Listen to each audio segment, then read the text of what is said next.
ամենամեծ գոհունակությունը քո աշխատանքի դա է, որ արդյունք արի աշխատանքից։ Իսկ ուժգի առաքելությունը դա մարդկանց կյանք է փրկել։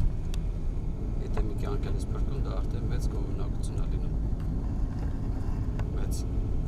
դրական էներգիա է տալիս, որ կարող ես աշխատանքը շարունակես։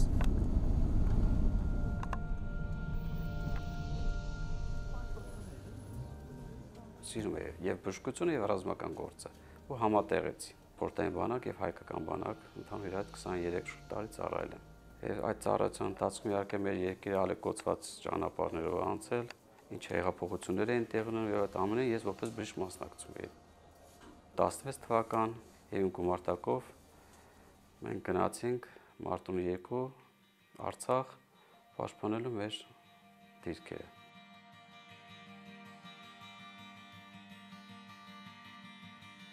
20 թվականը իմ համար սկսվեց կովիդով, երբ որ արդեն Հայաստանում հայտարարվեց կարանտինային վիճակ, հենց մարտի արդեն կեսից ես սկսեցի կովիդում աշխատել, իմ բուժ հիմնարկում։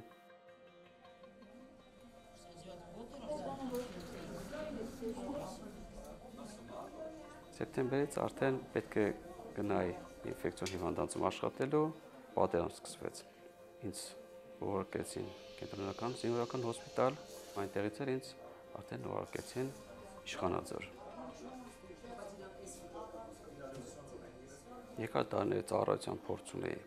դժվարություններ շատ եմ տեսել, բայց երբ որ գիտակցում ես այստեղ կյանքի մահվան կռիվ է, լրիվ ուրիշ պատկեր արդեն լինում։ Հասկանում ես, որ դու պետք ես այն մարդկանց, այն զինվորներին, որոնք քո երկիրն են պահում։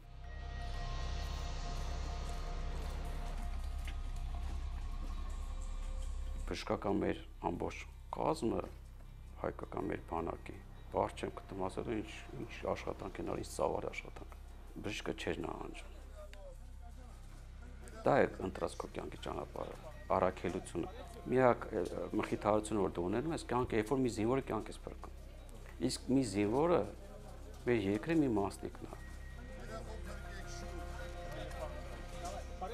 Այդ 10-20 տարեկաններն էին կռվում։ Ոչ բան հեշտ չի եղել։ Այսպես հերահար 4 տարի անց, 5 տարի անց ինչ-որ բաներ ենք հիշում, բայց իրականում երբ որ դու ապրում տեսնում ես ինչով են անցել այդ երեխեքը, ինչ հոգեկան տրավմաներով են անցել։ Ախպերս պինդ կաց, լավ կլինի, մեկը մեկին քաջալերում էր։ Մի զինվոր կար, ոտքը ամպուտացիայի ենթակա էր։ Հրատեցին, դե ամպուտացիա ստիպված։ Ուղարկեցին կորիս արդեն։ Մի օր հերոստատեսությամբ իրան եմ տեսնում։ Ամպուտացված նույն երիտասարդը նույն խաչը դոշին։ Զգացմունքը, որ կարողացել ես թեկուզ մի զինվորի փրկել, որին տեսնում ես կենդանի հերոստատեսություն։ Ու շատ դրվագներ ա եղել։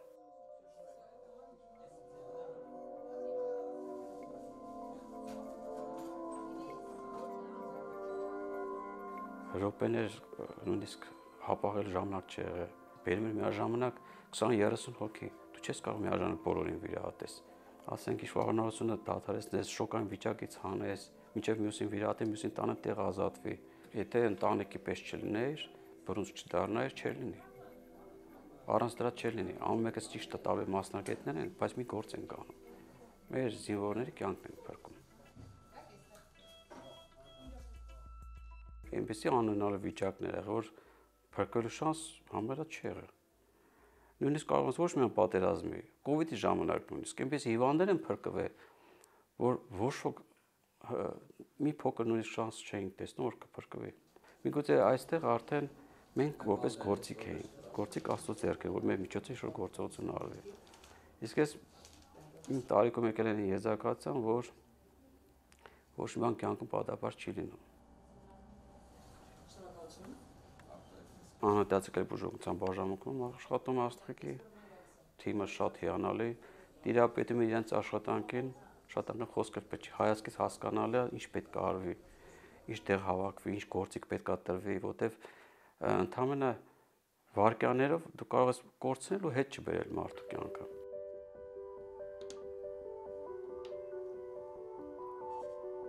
Եթե ամեն ոլորտ լինի կարգ ու կանոնով, մենք ավելի շուտ կվերականգնվենք։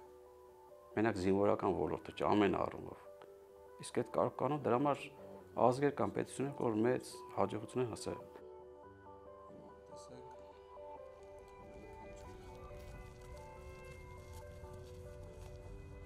Ուսապարկը իր ամեն հանդերձանքով տանը դրված է։ Ես անգամ ավելացել եմ քնապարկ, այն ժամանակ չունեի քնապարկ։ Ամեն ինչով պատրաստ դրած է։ Հետո գիտեք ինչ կա, հիմա թող այսպես բարձր չլինի հնչել, բայց եթե ես չգնամ, ով գնա։ Իմ տունս ով պահի, իմ երեխեքին ով պաշտպանի։ Ով